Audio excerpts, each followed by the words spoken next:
Assalamualaikum warahmatullahi wabarakatuh. Ini sekarang kita sedang berada di sebuah makam. Makam ini dikatakan makam daripada Datuk Panjang Pulau Kampai. Banyak versi yang menyatakan terkait siapa dan asal-usul pada makam ini. Namun kalau kita yang dari Aceh melihat nisannya ini nisannya. Tentu sudah sangat jelas bahwasanya ini merupakan nisan Aceh, nisan dari Kesultanan Aceh Darussalam.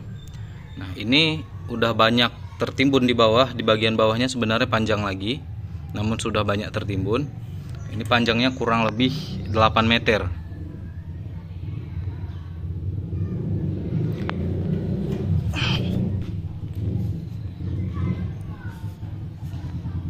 Nah, ini adalah nisan kakinya, sangat panjang, 8 meter kurang lebih.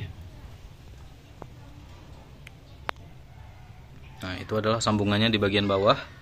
Mungkin bisa jadi di bagian bawah itu sudah terdapat inskripsi atau tulisan pada batu nisan mengenai informasi. Namun diduga menurut Bapak Ibrahim, salah satu orang yang menjaga makam, nama beliau ini adalah Malik Mansur. Namun ada juga yang mengatakan Mansur Syah. Dan setelah diteliti lagi adalah Sultan Mansur Syah bin Sultan Abdullah. Karena menurut silsilah atau arah kata beliau syahid di Pulau Kampai ketika melawan Portugis.